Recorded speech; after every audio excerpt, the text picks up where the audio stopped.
The rain hammered against the windows of my small apartment, each drop a reminder of that night 3 years ago when I fled Chicago with nothing but a duffel bag and the terrifying knowledge of what grew inside me. Lightning flashed, illuminating my cramped living room for a brief second before plunging it back into shadow. In that flash, I caught sight of my reflection in the mirror. Hollow-cheeked, dark circles under my eyes, hair pulled back in a messy ponytail. I barely recognized myself anymore. "Mommy?" A small voice called from the bedroom doorway. "We can't sleep." I turned to see my twins, Liam and Luna, clutching their matching stuffed elephants. At 2.5 years old, they were identical in so many ways to their father, those piercing blue eyes, the same strong jaw already forming, even as toddlers. Every time I looked at them, I saw him. It was both my greatest joy and my deepest terror. "Come here, my loves," I whispered, opening my arms. They padded across the worn carpet in their matching pajamas, little feet shuffling. As they snuggled against me, I breathed in their baby shampoo scent, letting it calm my frayed nerves. 3 years running. 3 years looking over my shoulder.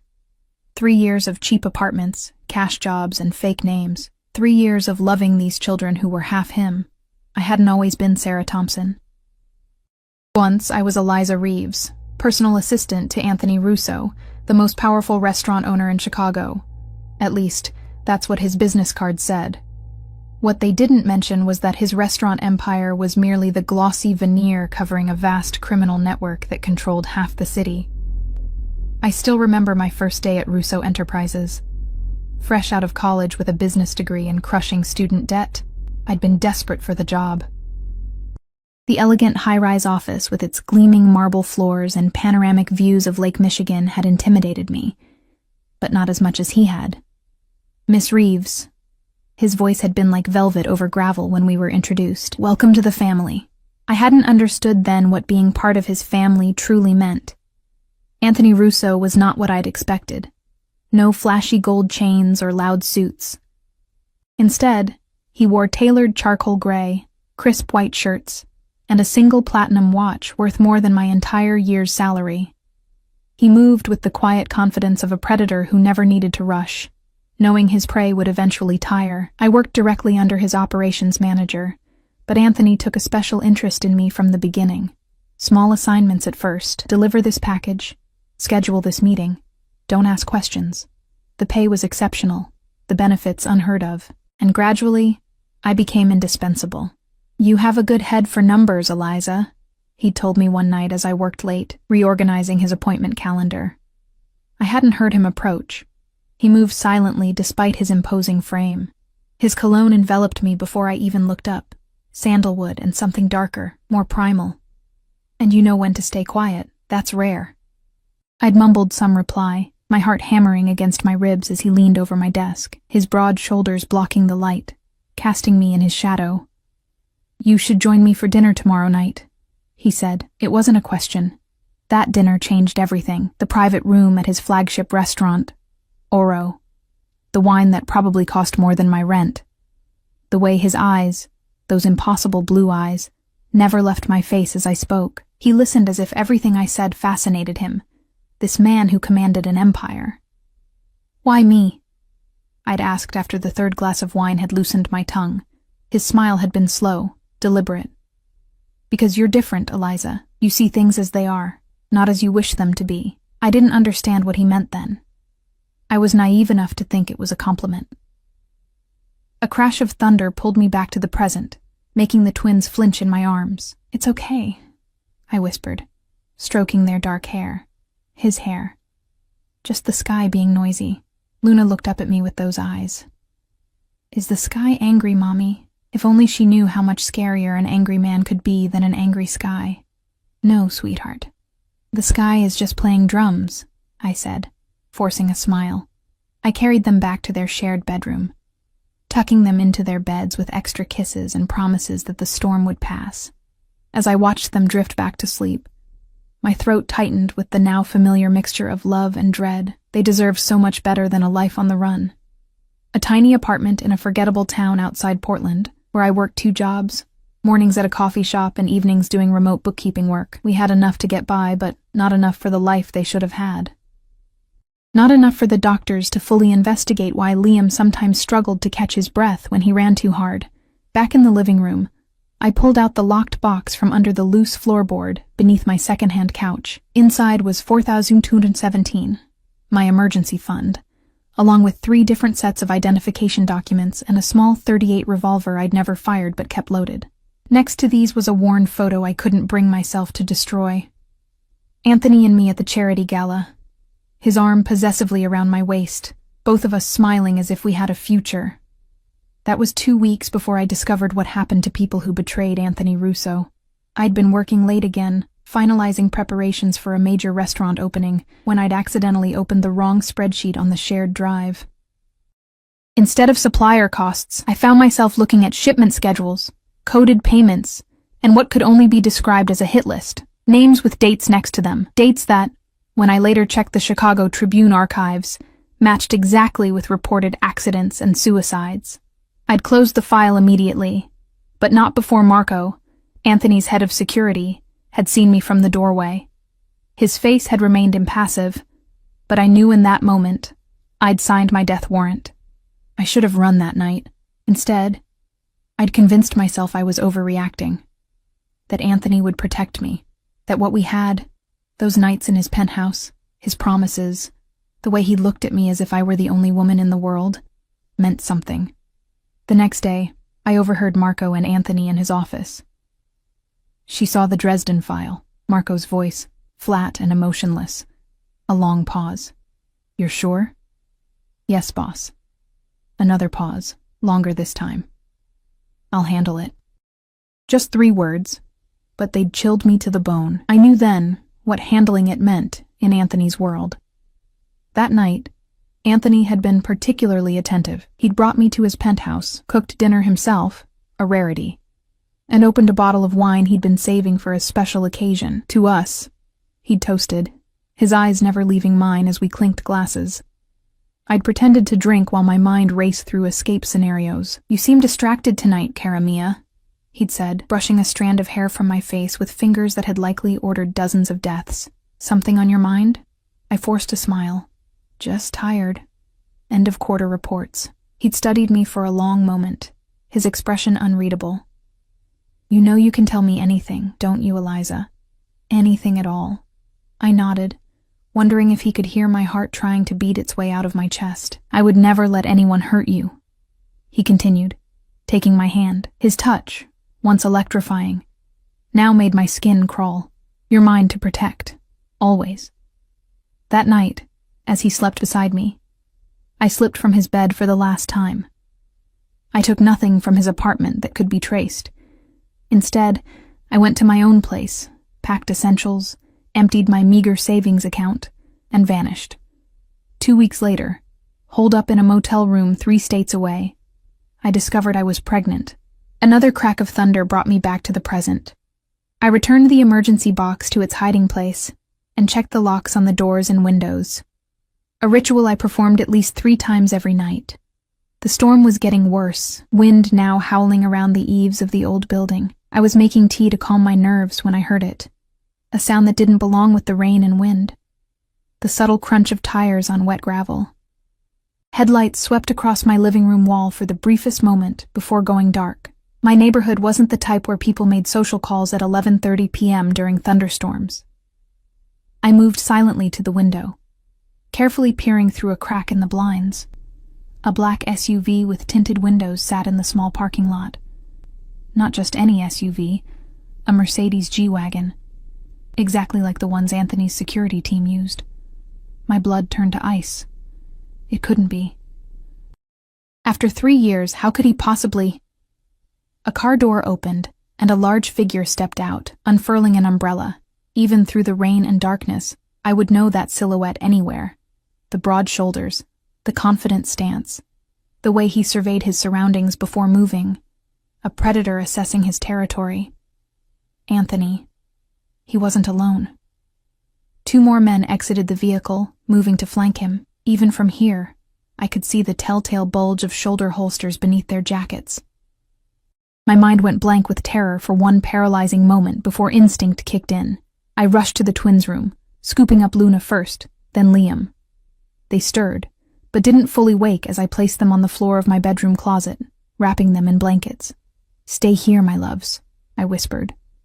"Stay quiet like we practiced in our hiding game. Don't come out until Mommy comes to get you." Their sleepy nods broke my heart. We'd practiced this game too many times for them to question it. I grabbed my emergency box, shoved my feet into sneakers, and had just reached for my phone when I heard it. 3 precise knocks on my front door. "Eliza," called a voice I'd tried so hard to forget. "Open the door, cara mia. I know you're in there." Anthony had found me, and I had nowhere left to run. My hands trembled as I backed away from the door, phone clutched to my chest.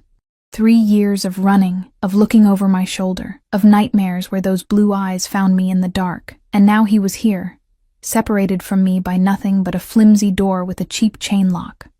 "Eliza." His voice was calm, patient. The voice of a man who knew he had all the time in the world.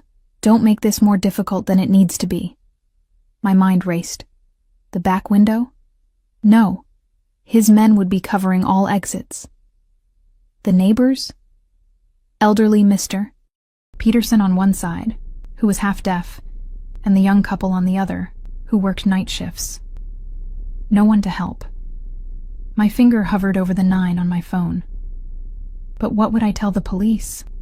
That the father of my children, a man whose name I'd never put on their birth certificates, had found us? A man who, as far as I knew, had never been charged with a crime despite the empire of violence he controlled? "I just want to talk," Anthony continued. I could picture him standing there, immaculate, even in the storm, not a hair out of place. 5 minutes. Then, if you still want me to leave, I will. Lies. Anthony Russo never walked away from what he considered his. "You have the wrong apartment," I called back, trying to disguise my voice. "There's no Eliza here." A soft chuckle from the other side of the door sent shivers down my spine. "Sarah Thompson, then. That's what you're calling yourself these days, isn't it? Or should I call you Elena Davis? Maria Collins? You've had quite a collection of names since you left Chicago." My knees nearly buckled. He knew everything. Had he always known? Had he been tracking me all this time? Watching from the shadows as I built this fragile new life? "What do you want?" I asked, moving closer to the door despite myself. The pull he had on me even now was terrifying. "Open the door, and I'll tell you." My fingers brushed against the chain.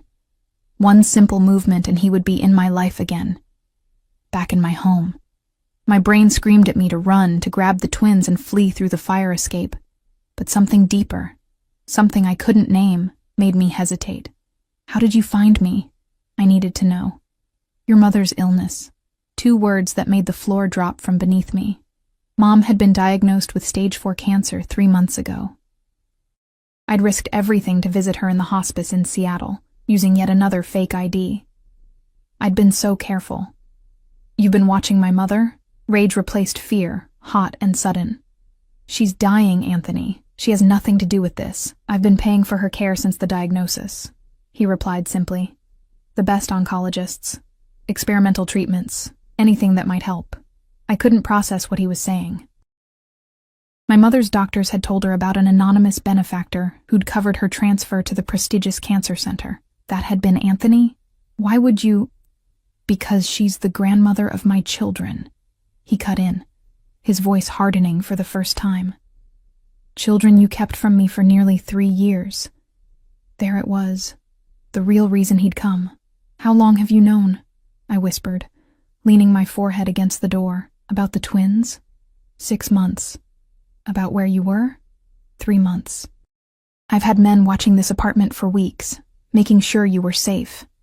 Safe. As if I'd ever been in danger from anyone but him. "If you knew where I was, why wait until now?" I needed to be sure. Of what? That they're mine. I laughed, a harsh sound with no humor in it. "Have you seen them?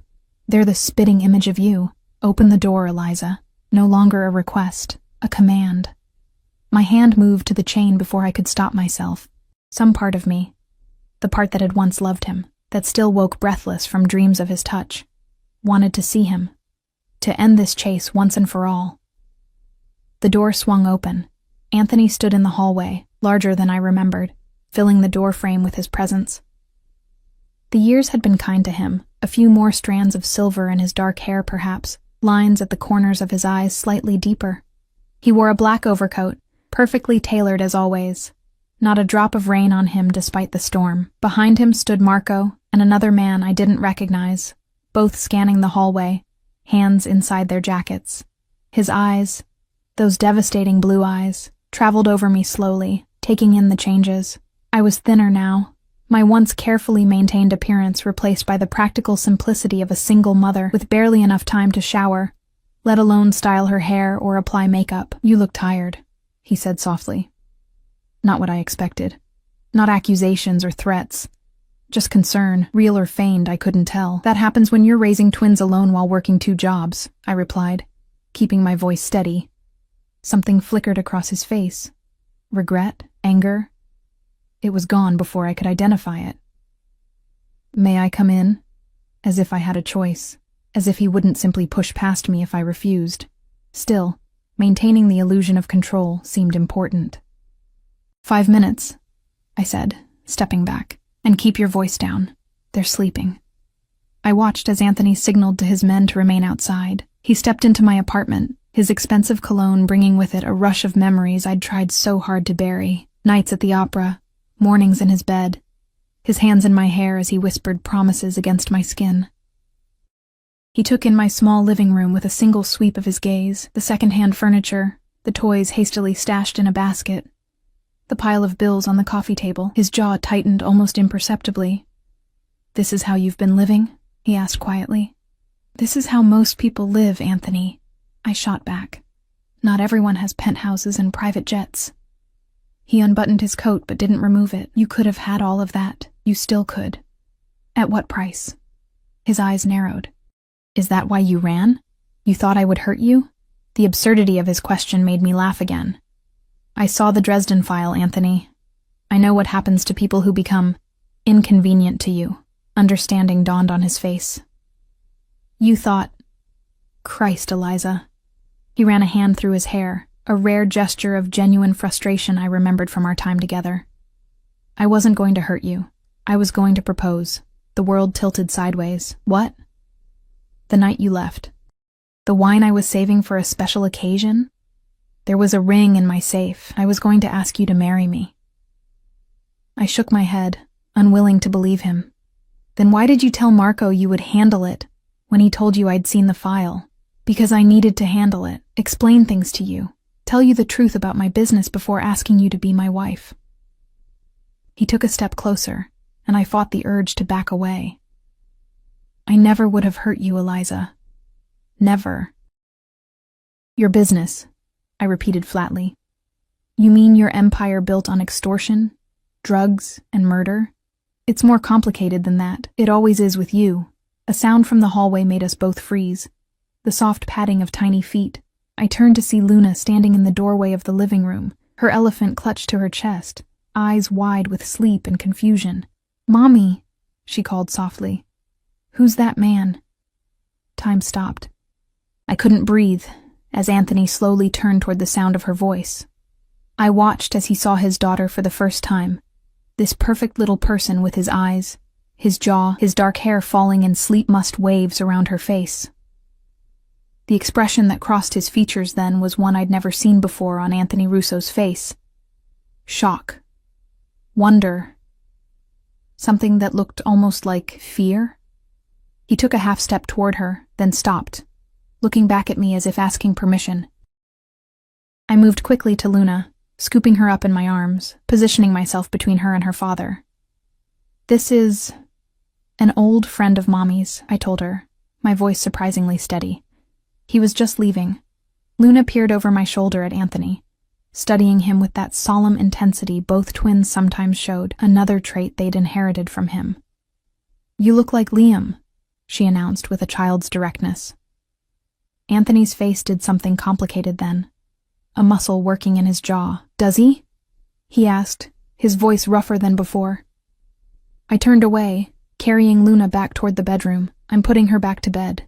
Please be gone when I come back. It was a futile request, and I knew it. In the bedroom, I found Liam still asleep in the closet nest I'd made. I placed Luna beside him, tucking the blanket around them both. Go back to sleep, sweetheart, I whispered, kissing her forehead. The man has sad eyes, Mommy, Luna murmured as she drifted back to sleep. My throat tightened. Even at 2.5, she saw too much. When I returned to the living room, Anthony hadn't moved. He stood like a statue, staring at the children's drawings magnetized to my refrigerator door. She's beautiful, he said without turning. They both are? It wasn't really a question, but I answered anyway. Yes. Twins run in my family. My mother was a twin. I know. You told me once. He turned to face me then. Why did you run, Eliza? The real reason. I told you. I saw what happens to people who know too much about your business, and that's it? You didn't trust me enough to explain? Trust you? I hissed, keeping my voice low for the twins' sake. You're a criminal, Anthony. A killer. I've never killed anyone who didn't deserve it, he said simply. Who gets to decide that? You? Sometimes, yes. The casual admission sent a chill through me. This was the reality I'd been running from. Not just a dangerous man, but a man who believed his power gave him the right to decide who lived and who died. I need to see him, Anthony said after a moment. My son. No. The word came out sharp, desperate. His eyes hardened. They're my children too, Eliza. You have no legal claim to them. Their birth certificates list the father as unknown. Something dangerous flickered in his expression. We both know that's a lie. A DNA test would prove it in seconds. And then what? I demanded. You'll take them from me? Raise them in your world of violence and fear? I would never separate them from their mother. He took a step closer. But I won't be separated from them either. Not anymore. We stood facing each other, the air between us charged with 3 years of absence and secrets. What do you want, Anthony? I asked finally, exhaustion seeping into my bones. I want my family, he replied simply. You. The twins. All of us. Together. That's not possible. Why not? Because I don't love you anymore, I lied. The biggest lie I'd ever told. He studied my face for a long moment. You're still a terrible liar, cara mia. Before I could respond, a harsh cough echoed from the bedroom, followed by the unmistakable sound of a child struggling to breathe. Liam's asthma. I pushed past Anthony, running to the bedroom. Liam was sitting up in the closet, face flushed, hands at his throat, eyes wide with panic as he fought for air. Luna was awake beside him, her small face crumpled with worry. Liam's sick again, Mommy, she whispered. I grabbed his inhaler from the bedside table, helping him take a puff as I'd done countless times before. But this time, it didn't seem to be working. His lips were taking on a bluish tint, his breathing becoming more labored instead of easier. Fear unlike anything I'd felt before gripped my heart. He needs a hospital, came Anthony's voice from behind me. He'd followed me into the bedroom and was now kneeling beside us, his eyes fixed on our struggling son. Now. I nodded, too terrified to argue. Anthony didn't hesitate. He gathered Liam into his arms with surprising gentleness, nodding for me to bring Luna. My men will drive. I'll sit with him in the back, he said, already moving toward the door. Pack what they need, quickly. As I scrambled to grab essentials, I caught sight of Anthony whispering to Liam, one large hand gently rubbing his back as he struggled for breath. Our eyes met over our son's dark head. In that moment, I knew with absolute certainty that our lives had changed forever. Anthony Russo had found his children, and he would never let them go again, which meant he would never let me go either. The hospital waiting room was painfully bright after the darkness of the storm. I sat rigid in an uncomfortable plastic chair, Luna asleep across my lap, her weight both comforting and constricting. My eyes never left the swinging doors through which they'd taken Liam, Anthony following close behind. He's going to be okay, Anthony had assured me before disappearing with the doctors, his tone brooking no argument, as if he could command even illness to retreat from his son.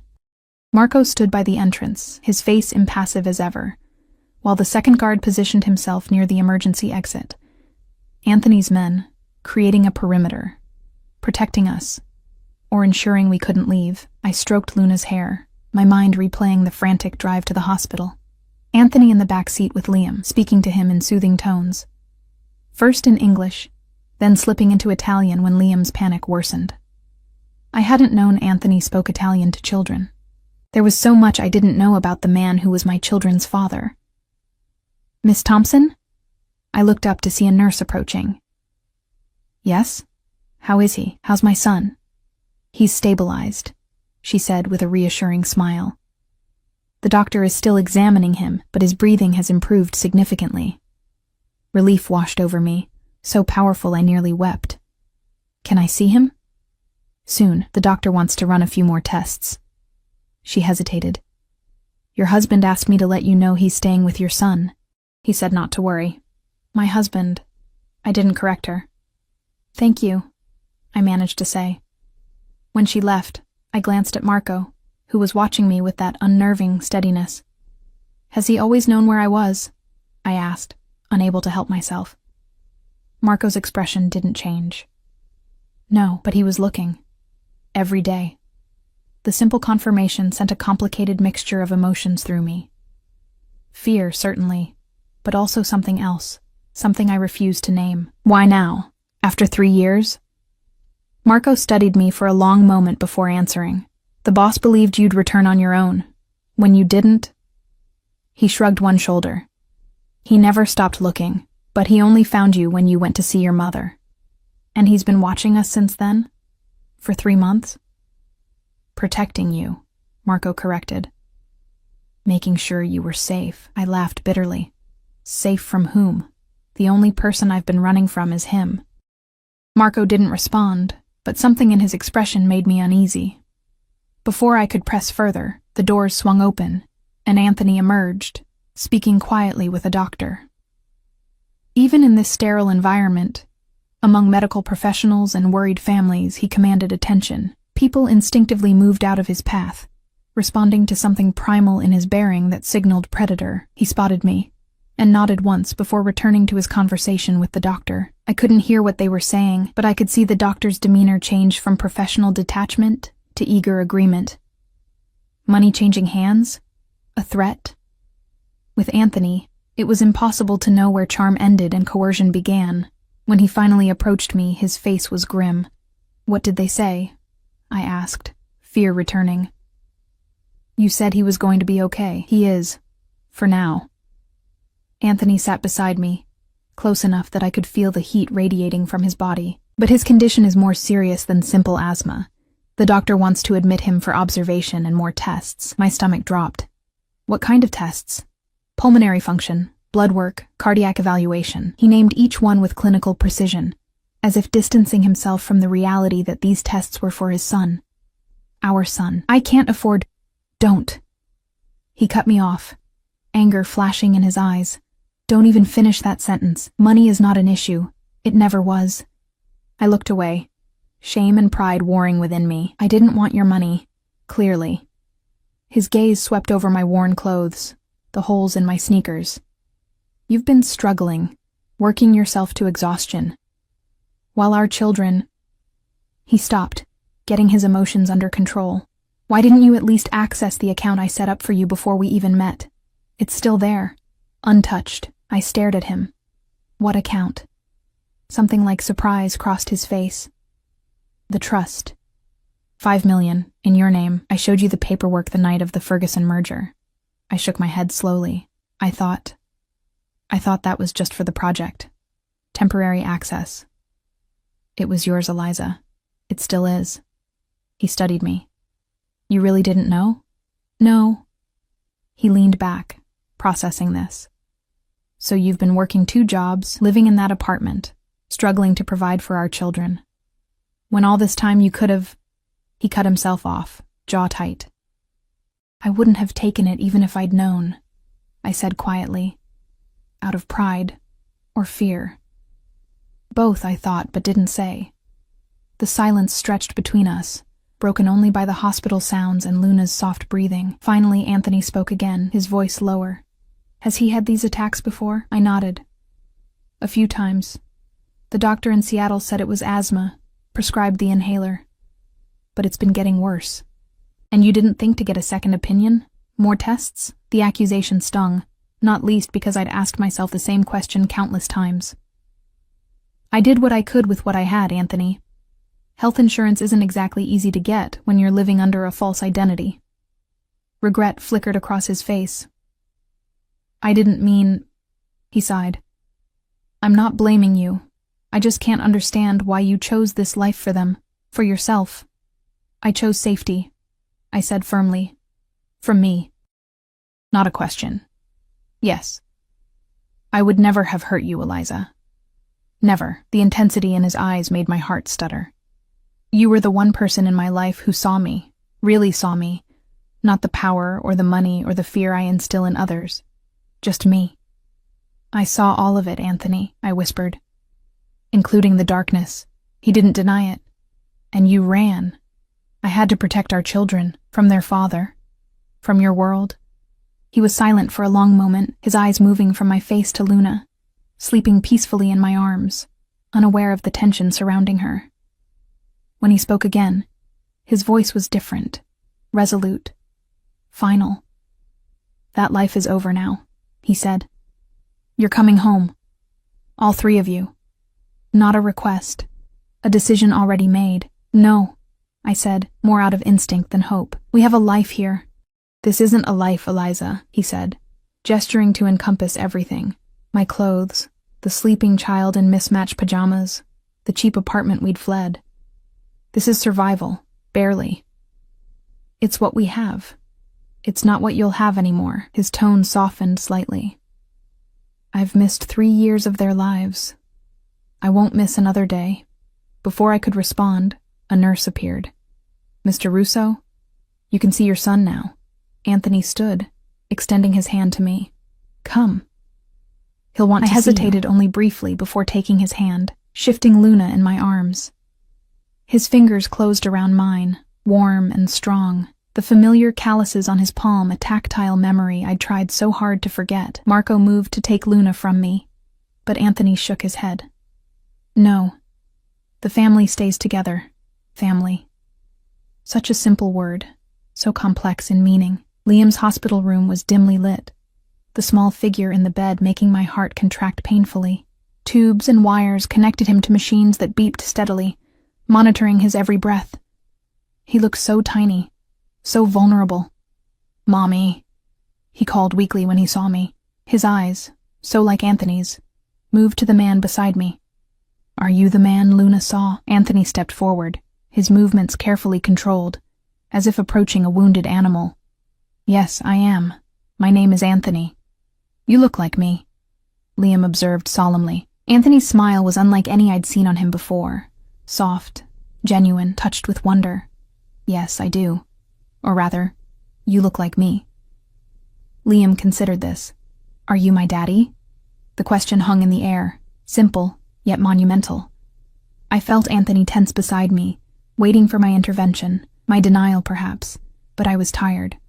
Tired of running, tired of lying, tired of facing everything alone.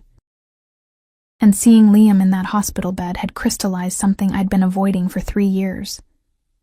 My children deserved more than I alone could give them. Yes, sweetheart, I said softly. This is your daddy. Anthony's sharp intake of breath was the only indication of his surprise. His eyes met mine over Liam's head, filled with an emotion I couldn't name. Why haven't you been with us before? Liam asked, direct as always. Anthony sat carefully on the edge of the bed. Because I couldn't find you, he answered simply. I've been looking for a very long time. Were we hiding? Yes, I interjected. We were playing a very long game of hide and seek. And I won, Liam said, a small smile appearing despite his exhaustion. Yes, you did, Anthony agreed, reaching out to gently touch Liam's hand. You won. Luna stirred in my arms, blinking sleepily before her eyes focused on her brother. Liam sick? She asked. Yes, but the doctors are making him better, I assured her, moving closer to the bed so she could see her twin was okay. Daddy's here, Liam told Luna matter-of-factly, pointing at Anthony. Luna's eyes widened, She looked from Anthony to me, seeking confirmation. When I nodded, she studied Anthony with that unnerving intensity both twins sometimes displayed. "We have the same eyes," she announced. "Yes," Anthony said softly. "You have my eyes." "And my nose?" Luna asked, touching her small nose. Anthony smiled. "Your nose is all your mother's, perfect." The casual compliment made heat rise to my cheeks. I placed Luna on the bed next to Liam, watching as the twins instinctively shifted to accommodate each other, a synchronized dance they'd been performing since before birth. "They've never been separated," I told Anthony quietly. "Not for a single night." He nodded, understanding what I wasn't saying. Whatever happened next, the twins must stay together. A doctor entered the room, clipboard in hand. "Mr. and Mrs. Russo, could I speak with you for a moment?" Again, I didn't correct the assumption. Anthony placed a hand at the small of my back as we stepped into the hallway, the familiar gesture both comforting and unsettling. "We've stabilized Liam's breathing, but I'm concerned about some of his preliminary test results," the doctor explained. "His oxygen saturation levels are lower than I'd like to see, and there are some anomalies in his heart rhythm that warrant further investigation." "What are you saying?" I asked, fear clutching at my throat. "I'd like to transfer Liam to Children's Hospital in Seattle," the doctor said. "They have a pediatric pulmonary specialist who could better evaluate his condition." "Seattle is over 3 hours from here," I pointed out. "It's the best facility in the region for pediatric cardiopulmonary issues," the doctor replied. Anthony's hand tightened slightly on my back. "When would he need to be transferred?" "As soon as possible. Tomorrow morning, ideally." "Make the arrangements," Anthony said decisively. "Whatever he needs." The doctor nodded. "I'll start the paperwork." He hesitated. "There are financial considerations." "Not an issue," Anthony cut in. "My assistant will handle everything." After the doctor left, I turned to face Anthony. "Seattle is where my mother is, I know." His expression softened slightly. "You can see her while we're there. We." "I told you, Eliza. I'm not leaving my children again. Where they go, I go. And where you go, your security goes," I said, nodding toward Marco, still stationed at the end of the hallway. "Always." No apology, no explanation. Just fact. I closed my eyes briefly, feeling the walls of my carefully constructed life crumbling around me. I need to go back to the apartment, pack some things for the twins, for the hospital stay. Marco will take you. I'll stay with the children. The thought of leaving the twins with Anthony, a man they'd just met, a man I'd fled from, made panic rise in my throat. But looking at him now, seeing the concern in his eyes as he glanced back toward Liam's room, I knew he would protect them with his life. "Okay," I agreed. "But I'll be back in an hour, no longer." He nodded. "I'll be here." As I followed Marco toward the exit, I glanced back to see Anthony returning to the hospital room, his tall frame silhouetted in the doorway for a moment before he disappeared inside. To our children. Outside, the storm had passed, leaving the world washed clean, the air sharp with the scent of rain-soaked earth. Marco led me to the SUV, opening the passenger door with unexpected courtesy. "He never stopped looking for you," Marco said as we pulled away from the hospital. Not for a single day. I stared out at the wet streets, trying to process everything that had happened in the span of a few hours. Did he know? About the pregnancy? No. Marco kept his eyes on the road, not until he found you. Would it have mattered? If he'd known. Marco glanced at me briefly. It would have changed everything. The boss. He values family above all else. Family. Such a loaded word in Anthony's world. Family meant loyalty, protection, belonging. It also meant ownership, control. "He won't let us go, will he?" I asked, already knowing the answer. "No," Marco replied simply. "He won't." As we pulled up to my apartment building, I saw it differently now. The peeling paint, the broken security light, the rusty playground equipment in the small yard. For 3 years this had been our sanctuary. Now it just looked sad, inadequate. "I'll wait here," Marco said. Inside, the apartment felt empty, abandoned already. I moved through the rooms, gathering clothes, toys, the stuffed elephants the twins couldn't sleep without. In the bathroom, I caught sight of myself in the mirror, pale, exhausted, fear etched into every line of my face. For 3 years, I'd been running from Anthony Russo. Now he'd found us, and nothing would ever be the same again. The question was, what happened next? The transfer to Seattle Children's Hospital went smoothly the next morning. Too smoothly. A private ambulance appeared precisely at 8 a.m., along with a medical team that clearly wasn't standard hospital staff. The head nurse who'd been caring for Liam overnight looked both impressed and intimidated. "Your husband has connections," she murmured to me as we prepared Liam for transport. I didn't respond. Anthony's connections were precisely what had terrified me 3 years ago. He'd stayed the entire night, settling into the chair beside Liam's bed, with the easy confidence of a man accustomed to making any space his own. I'd dozed fitfully on the small couch with Luna, waking often to find Anthony's eyes on me in the dim light, his expression unreadable. Now, as I watched the medical team transfer Liam to the transport stretcher, Anthony spoke quietly into his phone, issuing directions in that calm, commanding tone that expected immediate obedience. "The penthouse needs to be prepared." "Yes, all of it. Security protocols alpha level. Dr. Kessler should be on standby." "No, I want him personally. Price is not an issue." I turned away, focusing on explaining to the twins what was happening. "We're going to a bigger hospital in Seattle," I told them, keeping my voice bright, "with doctors who specialize in making little lungs work better." "Will Daddy come too?" Luna asked, loud enough for Anthony to hear.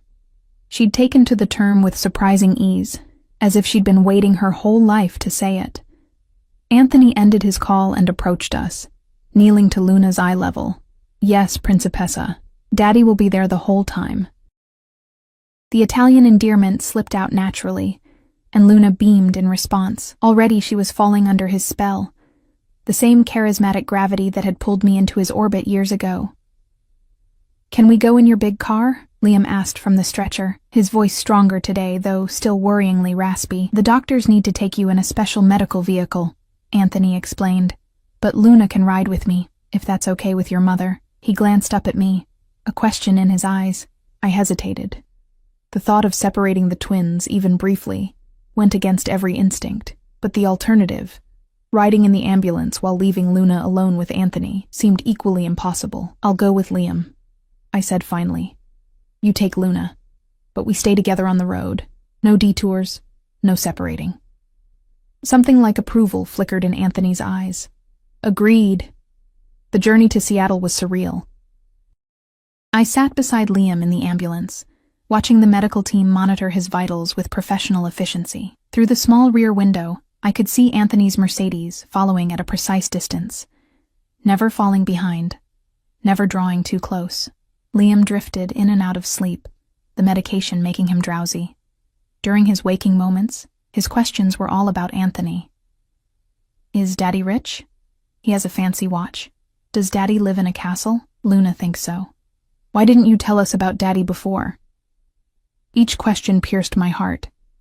How could I explain to a 2-year-old why I'd kept his father from him? How could I make him understand my fear without making Anthony into a villain? "Sometimes grown-ups make complicated decisions," I said finally. "Daddy and I, we had some things to figure out, but now he found us," Liam said, satisfaction in his small voice. "So we can be a real family, a real family." Such a simple concept to a child. So impossibly complex in reality. By the time we reached Seattle Children's Hospital, I'd steeled myself for what was coming. Anthony Russo was back in our lives, and fighting it would only hurt the twins. For their sake, especially for Liam's health, I would need to find a way to coexist with the man I'd run from, the man who, despite everything, still made my pulse quicken when his eyes met mine. The hospital had clearly been prepared for our arrival. We were whisked through a private entrance to a luxurious suite that looked more like a hotel room than a hospital ward. A team of specialists was waiting, including a distinguished older doctor who greeted Anthony with the familiarity of a long acquaintance. "We'll start the comprehensive assessment immediately," the doctor told us. "Don't worry. We'll take excellent care of your son." The next few hours passed in a blur of tests, consultations, and medical terminology that left my head spinning. Through it all, Anthony remained a steady presence, asking incisive questions, demanding clear explanations, ensuring Liam was comfortable at every stage. Luna stayed close to me, unusually quiet, sensing the gravity of the situation despite her young age. It was past noon when Dr. Kessler, the pediatric cardiopulmonary specialist Anthony had specifically requested, called us into a consultation room. Luna had finally fallen asleep on a cot the nurses had provided, exhausted by the morning's events. "I've reviewed all of Liam's tests," Dr. Kessler began, his expression serious. "He has what we call congenital pulmonary valve stenosis, a narrowing of the valve that regulates blood flow from the heart to the lungs." The room seemed to tilt around me. Is it serious?" "In Liam's case, yes. The stenosis is severe enough to be restricting blood flow significantly, which explains his breathing difficulties and the bluish tint you've sometimes noticed in his lips." "Can it be treated?" Anthony asked, his voice controlled but tight. "Yes. He needs surgery to repair or replace the valve." Dr. Kessler's eyes moved between us. "The good news is that with proper treatment, children with this condition often go on to lead completely normal lives." "Surgery." I whispered the word, my worst fears confirmed. "How dangerous is it?" "All surgery carries risks," Dr. Kessler acknowledged, "but this procedure has a high success rate, especially in a child Liam's age." "When?" Anthony's question was direct, practical. "As soon as possible. I'd recommend scheduling it for early next week. That gives us time to complete a few more specialized tests and get Liam in the best possible condition for surgery." After Dr. Kessler left, I remained frozen in my chair, overwhelmed by the diagnosis, by the thought of my little boy undergoing heart surgery. Anthony moved to kneel before me, taking my cold hands in his warm ones. "He's going to be fine," he said firmly. "Kessler is the best in the country. I made sure of it." I looked into his eyes, those impossibly blue eyes that both our children had inherited. "How can you be so certain?" "Because I won't accept any other outcome." The absolute conviction in his voice was both terrifying and comforting. This was the Anthony I remembered, the man who bent the world to his will through sheer force of determination. "I'm scared," I admitted, the words barely audible. His hands tightened on mine. "I know. But you're not alone anymore, Eliza. We'll face this together. Together." The word hung between us, loaded with implications neither of us was ready to address. "I need to see my mother," I said suddenly. "If Liam is going to be here for days before the surgery." Anthony nodded. "Of course. She's at Seattle Grace Hospice, about 20 minutes from here. Marco can take you this evening once Liam is settled." The fact that he knew exactly where my mother was staying didn't surprise me anymore. Of course he knew. Anthony Russo left nothing to chance.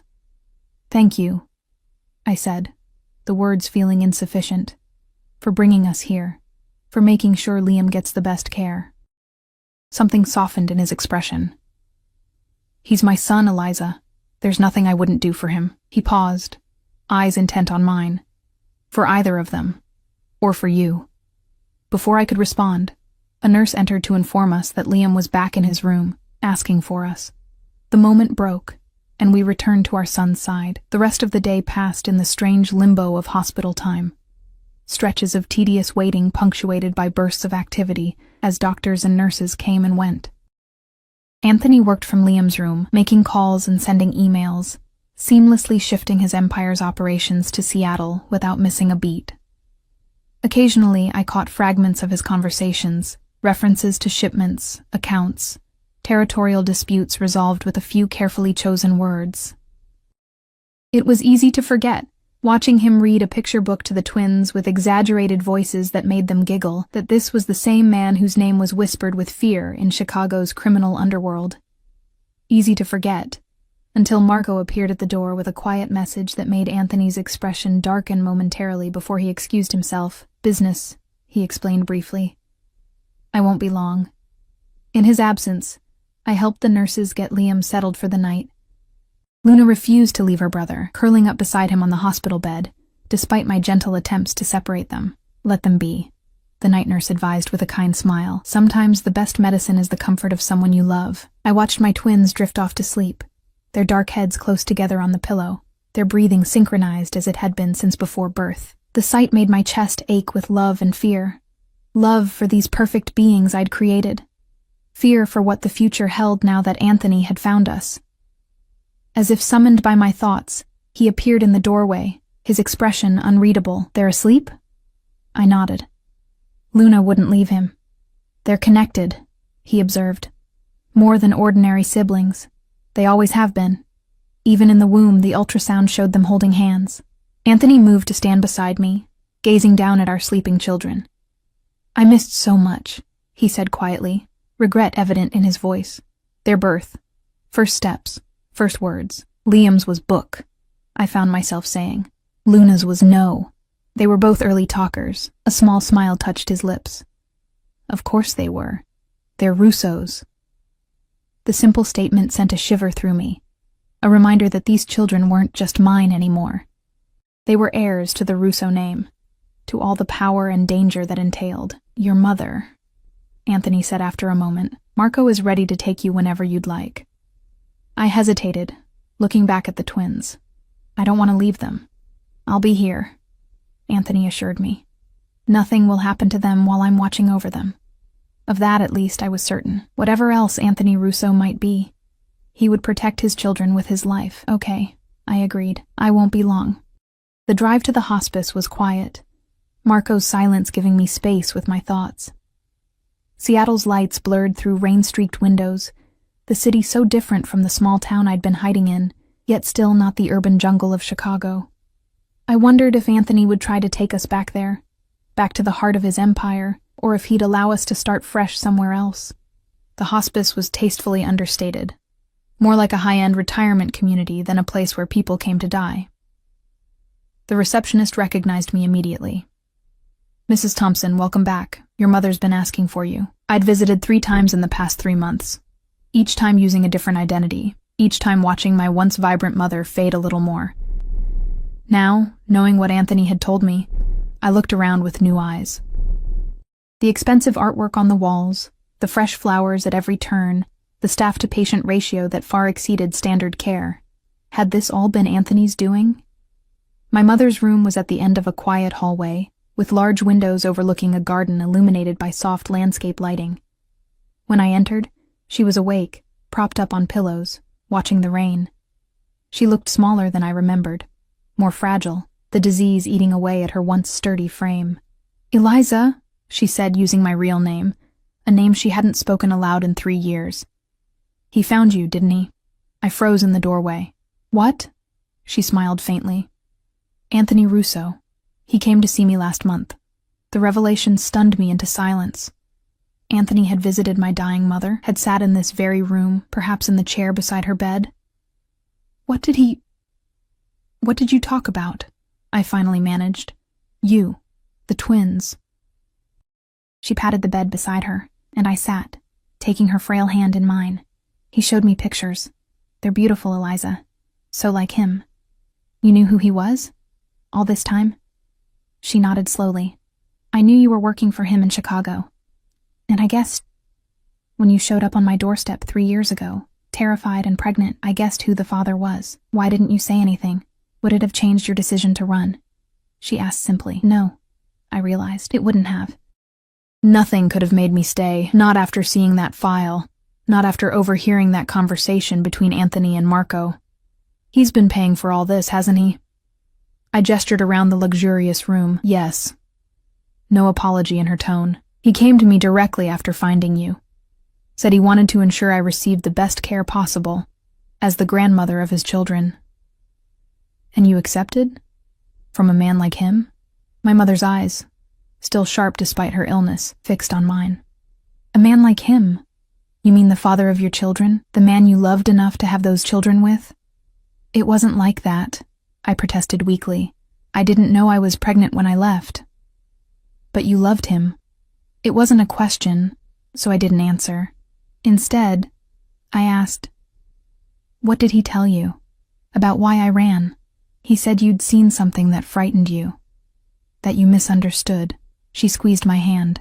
"He also said he'd never stopped looking for you. That finding you and the children was all that mattered to him now. Do you believe him?" She considered this. "I believe he loves you, in his way. And I believe he will move heaven and earth for those children. She paused. He reminds me of your father, in some ways. The comparison startled me. My father had been a construction foreman. Hard-working, strict, utterly devoted to his family. Nothing like the criminal empire builder I'd fled from. Dad wasn't anything like Anthony, I objected. Not in circumstances, no. But in nature, she smiled faintly. That same intensity, the same absolute certainty that he knows what's best for his family. The same willingness to do whatever necessary to protect what's his. The possessive phrase echoed in my mind, reinforcing the truth I'd been avoiding. In Anthony's world, we were his. His children. His woman. His to protect. His to control. Liam is sick, I said, changing the subject. We're at Children's Hospital. He needs heart surgery. Concern washed over my mother's face. Oh, my poor boy. Is it serious? Yes, but the doctors say the prognosis is good with surgery. I hesitated. Anthony brought in specialists. The best in the country. She nodded, unsurprised. Of course he did. She studied my face. And now you're conflicted, because the man you've been running from for 3 years is the same man who's saving your son's life. Put that way, it seemed so simple. But nothing involving Anthony Russo was ever simple. I don't know what to do, Mom, I admitted, feeling like a lost child again. He won't let us go. Not now that he's found the twins. Is that really what you want? To keep running? Her gaze was uncomfortably perceptive. To keep denying those children their father, a father who clearly adores them? You don't understand what his world is like. No, she agreed, but I understand what it's like to raise children alone, to struggle and sacrifice and still come up short sometimes. She squeezed my hand. And I understand that you've been running for so long. Maybe you've forgotten what you're running towards. Not just what you're running from. Her words struck a nerve. What was I running towards? What kind of life did I envision for the twins? Always looking over our shoulders, always one step ahead of their father, living in cheap apartments and struggling to make ends meet. I'm afraid, I whispered. Not just of him, but of feeling something for him again. My mother's smile was sad, but knowing. The heart doesn't easily forget, my darling. No matter how much the mind might wish it to. We talked for another hour, about Liam's condition, about Luna's growing vocabulary, about the life I'd built in our small town. Not once did my mother criticize my choices or pressure me to reconcile with Anthony, but her parting words, as Marco arrived to take me back to the hospital, stayed with me. Trust yourself, Eliza. You've always had good instincts, and whatever you decide, know that those children are lucky to have both you and their father fighting for them. The drive back to the hospital was as quiet as the journey out had been. My mind whirled with my mother's revelations, with the impossible choices ahead of me. When we arrived, Marco spoke for the first time since we'd left. He would do anything for you, for all of you. His typically impassive face showed a flash of something almost like empathy. The boss is not an easy man, but he's never been more human than when he's with you. Before I could respond, he was opening my door, escorting me through the private entrance, returning me to the new reality I was still struggling to accept. In Liam's room, I found a scene I never could have imagined 3 days ago. Anthony Russo, feared Mafia boss, asleep in a chair pulled close to the hospital bed, one large hand resting protectively on the mattress between the sleeping twins. Luna had apparently woken at some point and convinced Anthony to read to them. A children's book lay open on his lap. Standing in the doorway, watching the 3 of them breathe in the quiet dimness, I felt something crack inside me, some wall I'd built to protect myself from the truth. The truth that, despite everything, we were a family, broken, complicated, dangerous, but a family nonetheless. And families, as my mother had reminded me, fought for each other, not against each other. The question was, could I find a way to fight alongside Anthony Russo, instead of running from him? The days leading up to Liam's surgery fell into an uneasy rhythm. Anthony transformed a portion of the hospital floor into a command center, running his business empire remotely while never straying far from Liam's room. I spent my time alternating between the hospital and visits to my mother, whose condition had stabilized temporarily, another miracle courtesy of Anthony's specialists. We existed in a strange limbo, Anthony and I, civil, cooperative, focused entirely on Liam's care, yet carefully avoiding any discussion of what would happen after. The twins accepted Anthony's presence with the easy adaptability of children, delighting in the attention he lavished on them. Luna especially had become his shadow, fascinated by this new father figure who spoke to her as if her toddler opinions were worthy of serious consideration. "She has your intelligence," Anthony remarked one evening, after Luna had engaged him in a detailed explanation of why elephants were superior to all other animals. "And your determination." "But your charm," I replied without thinking. "God help us all." His smile, a rare, genuine one that reached his eyes, caught me off guard.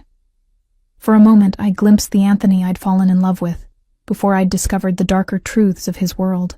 On the night before Liam's surgery, after both twins had finally fallen asleep, Liam in his hospital bed, Luna on the cot that had been permanently installed beside it, Anthony motioned me to join him in the small sitting area of the suite. "We need to talk," he said quietly, handing me a cup of the herbal tea he'd noticed I preferred. "About what happens after tomorrow." My stomach tightened. Here it was, the conversation I'd been dreading and postponing. "If you're going to tell me you're taking the twins to Chicago, you should know I'll fight you every step of the way," I said, my voice low but firm. "I don't care what resources you have. I won't let you drag them into that life." He studied me for a long moment. "Is that what you think I want? To separate you from our children?" "I don't know what you want, Anthony. You've made it clear you won't let us go, but you haven't exactly outlined your master plan." He sighed, rubbing a hand over his face, a rare gesture of fatigue from a man who prided himself on appearing invulnerable. "I want what any father wants, to protect his family, to provide for them, to be part of their lives, even if it puts them in danger. Your enemies are no longer a concern." His tone was final, absolute. "I've been restructuring over the past few months." I frowned. "What does that mean?" "It means I've been transitioning the organization to legitimate enterprises only. The restaurants, the real estate holdings, the investment portfolio, they've always been profitable on their own. The other operations are being dismantled or transferred." I stared at him, disbelieving. "You're leaving the life? Just like that?" "Not just like that. It's been in motion since I found you and the twins." His eyes held mine steadily. "I told you once that you saw me. Really saw me. What you may not have realized is that you also made me see myself differently. Made me want to be more than what I was. And your associates, they're just accepting this? Some have been compensated for their loyalty. Others have been persuaded to accept the new direction." The steel in his voice reminded me that, reformed or not, Anthony Russo was still a dangerous man. "The process will take time to complete fully, but the foundation is laid." I processed this information slowly, uncertain what to believe. "Why are you telling me this now?" "Because tomorrow our son will undergo major surgery, and life is unpredictable." He leaned forward, his expression more open, more vulnerable than I'd ever seen it. "And because I want you to understand that I'm offering our family, a fresh start." "What kind of fresh start?" "I've purchased property in the San Juan Islands. Private, secure, beautiful. Close enough to Seattle for Liam's follow-up care, but removed from my former life. A place where the twins can grow up with both parents, with every advantage, every opportunity." "Both parents," I repeated. "You mean—" I want you with me, Eliza. Not as a hostage, not out of obligation, but because we belong together, the four of us." The directness of his declaration left me speechless. 3 years I'd spent running from this man, convinced he would destroy me if he found me. Now he sat before me, offering everything I'd ever wanted for my children: security, stability, a father who adored them, and implicitly, something I'd refused to admit I still wanted for myself: him. "I can't just forget everything," I said finally. "The things you've done, the person you've been." "I'm not asking you to," he replied. "I'm asking you to see the person I'm becoming, the person I want to be for them, for you." I looked away, unable to face the intensity in his eyes. I need time, Anthony. It's too much. Especially now with Liam's surgery tomorrow. He nodded, accepting this without argument. Take all the time you need. But know this, Eliza. I am not the villain in your story. I never was. Later that night, unable to sleep, I stood by the window of Liam's room, watching the lights of Seattle shimmer through a light rain. Anthony had gone to make calls, giving me space after our conversation.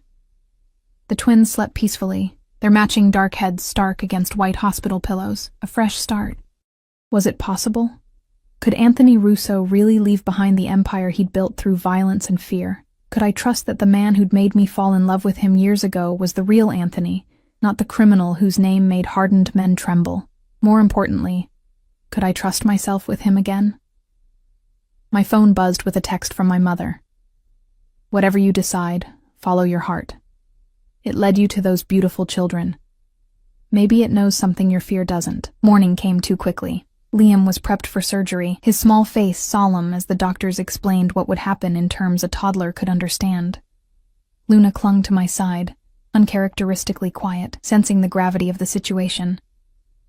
I'm going to fix your heart, so you can run and play better, Dr. Kessler told Liam with a gentle smile. Will it hurt? Liam asked, his voice small. You'll be asleep the whole time, the doctor assured him. You won't feel anything. I'll be right here waiting when you wake up, I promised, smoothing his dark hair. And me, Anthony added, his large hand engulfing Liam's tiny one. Daddy will be right here too. As they prepared to take Liam to the operating room, Luna burst into tears, reaching for her twin. Don't want Liam to go. I knelt beside her, heartbreaking at her distress. Liam needs to go with the doctors so they can make him better. We'll see him very soon. She shook her head violently, inconsolable.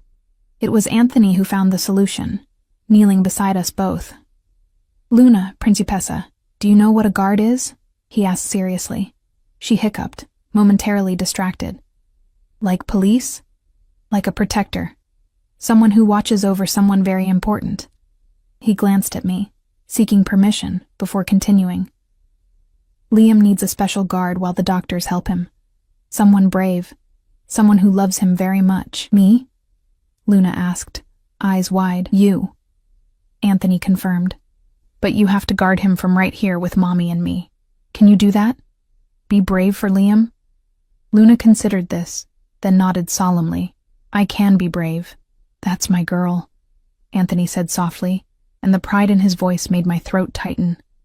Watching the medical team wheel Liam away was one of the hardest moments of my life. The small figure on the giant gurney, a stuffed elephant clutched to his chest. My baby, about to undergo heart surgery at barely 3 years old. Anthony's hand found mine as the doors closed behind our son. I didn't pull away. The hours of waiting were excruciating. Luna eventually fell asleep on Anthony's lap, exhausted by emotion. He sat perfectly still, unwilling to disturb her, his free hand still holding mine. We barely spoke, each lost in our own fears and hopes.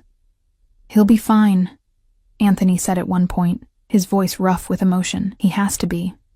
I looked at him then, really looked, and saw not the feared Mafia boss, but simply a father terrified for his son. In that moment, the walls I'd built between us crumbled a little more. Yes, I agreed. He's strong, like his father. Something shifted in Anthony's eyes. Surprise, then a cautious hope.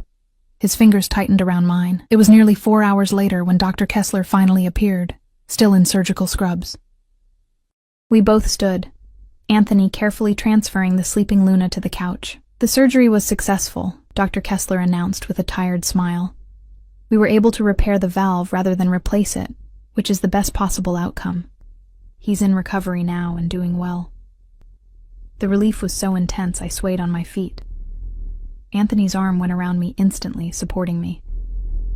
When can we see him? Anthony asked, his voice steadier than mine would have been. In about an hour. He'll be groggy from the anesthesia, but he should recognize you. The doctor's eyes were kind as they moved between us. Your son is going to be just fine. Your son. 2 simple words that linked us inextricably, Anthony and me. Whatever happened between us, we would always share this bond. These children we'd created together. When we finally saw Liam, pale and small in the recovery room with tubes and monitoring equipment surrounding him, I felt Anthony tense beside me. For a man accustomed to controlling everything in his environment, seeing his child like this, vulnerable, hurt, beyond his power to immediately protect, must have been its own kind of torture. Liam's eyes fluttered open as we approached, foggy with medication but seeking familiar faces. "Mommy? Daddy? We're here, sweetheart," I said, carefully taking his hand. "Did they fix my heart?" he asked, his voice barely a whisper. "Yes, campione," Anthony answered, using the Italian word for champion. "They fixed it. You were very brave. Where's Luna?" "She's sleeping, but she'll be so happy to see you when she wakes up," I assured him. "She's been guarding you, just like Daddy said." Liam nodded, satisfied, before drifting back to sleep, his small chest rising and falling steadily beneath the bandages. Anthony and I stood on either side of his bed, connected by our shared vigil, our shared love for this fragile life between us. The days that followed brought a gradual return to strength for Liam.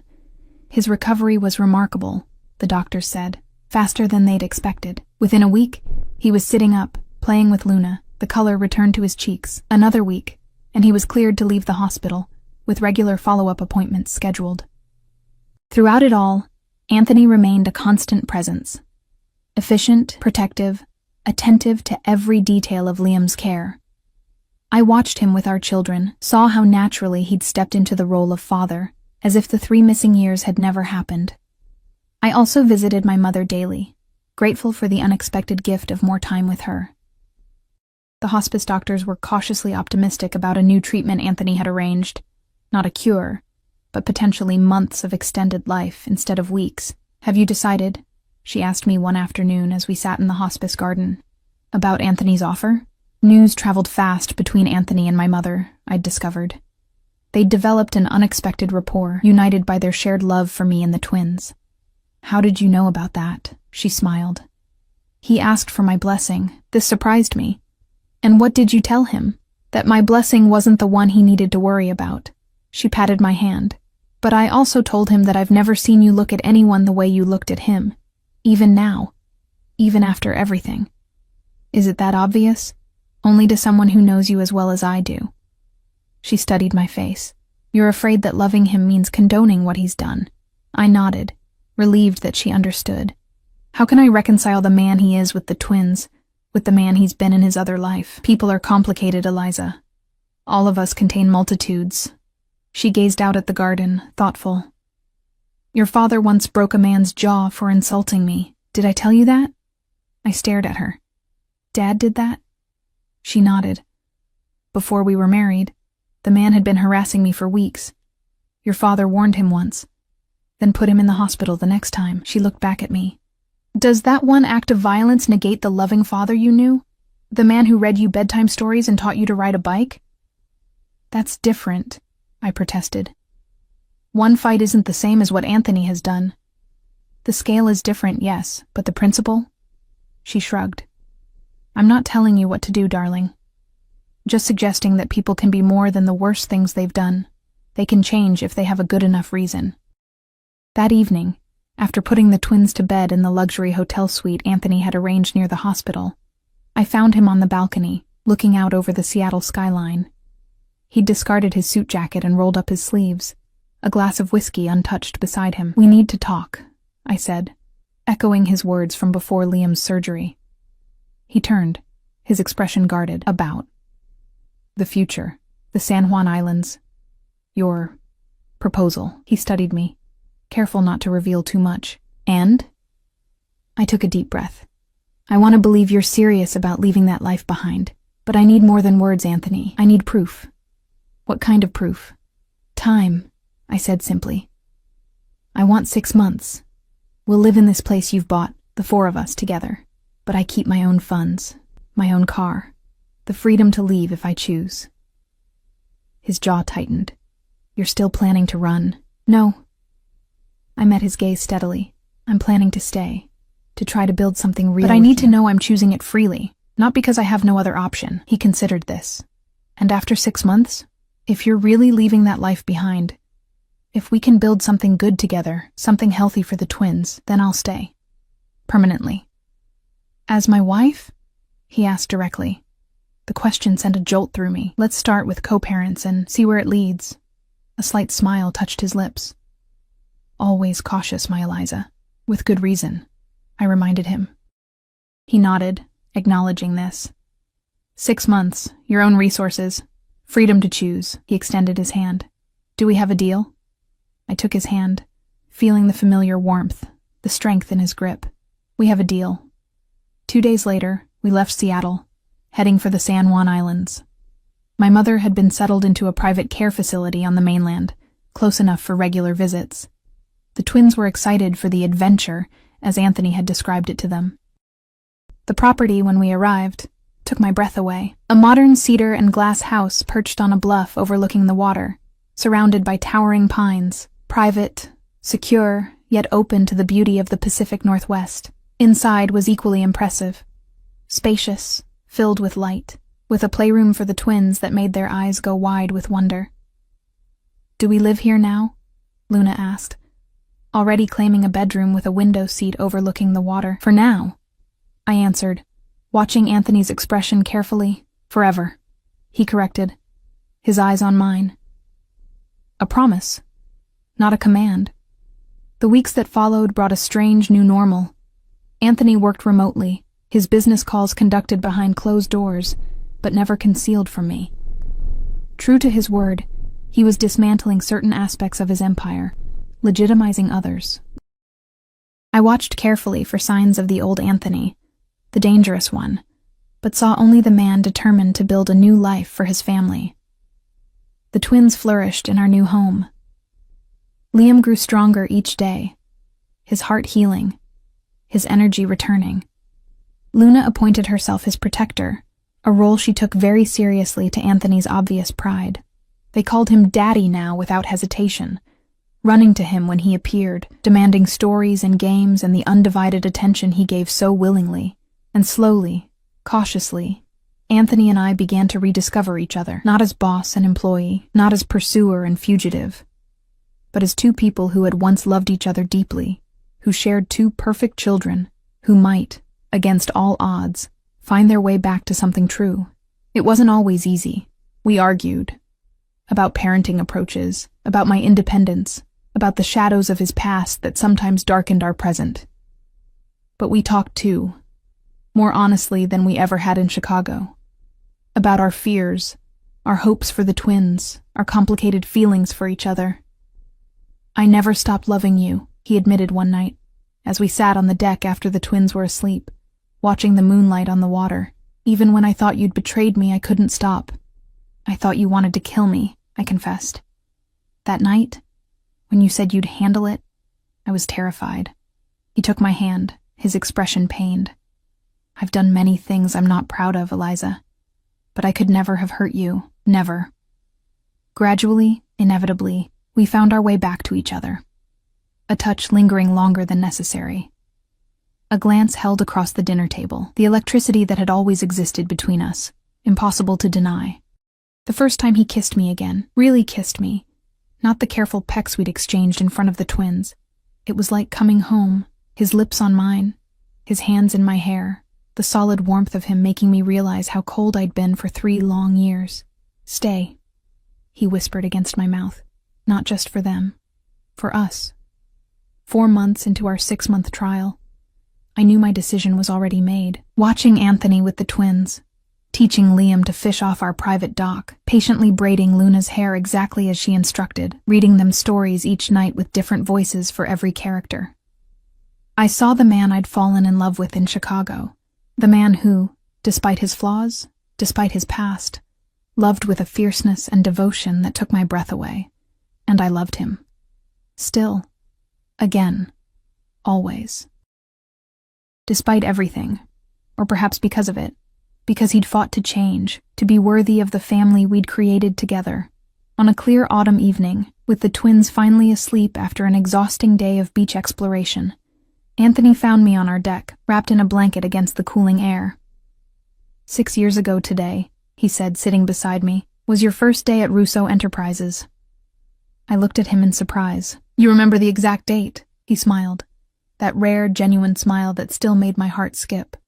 I remember everything about you, Eliza. From the moment you walked into my office, you changed something in me. He reached for my hand. I didn't know it then, but I started becoming the man I am now, the man I want to be. The day I met you. And who is that man? I asked softly. A father. A partner. He paused, his blue eyes, the eyes our children had inherited, fixed on mine. A husband, if you'll have me. My breath caught as he produced a small velvet box. Inside was a ring I recognized. The same one he'd described having in his safe the night I fled. A cushion-cut diamond surrounded by sapphires the exact color of his eyes. This was waiting for you 3 years ago, he said quietly. It's still waiting now, along with my heart. I looked from the ring to the man holding it. This complicated, powerful, devoted man who had moved heaven and earth to find us, who had changed his entire life to keep us, who loved our children with the same fierce intensity with which he loved me. Yes, I said simply. His smile was like the sunrise. He slipped the ring onto my finger, then pulled me into his arms, his kiss a promise of all the tomorrows we would share. Upstairs, as if sensing the moment, Luna called out sleepily, "Daddy? Mommy?" Anthony laughed softly against my lips. Duty calls. We went to our children together, hand in hand. The past finally behind us, the future, our future as a family, stretching out before us, bright with promise. I had run from the Mafia boss pregnant, terrified of the life he represented. He had found me with twins who looked just like him, determined to claim what was his. But what we discovered in the end was something neither of us had expected. Redemption, forgiveness, and a love powerful enough to change even the most unlikely of hearts, including our own.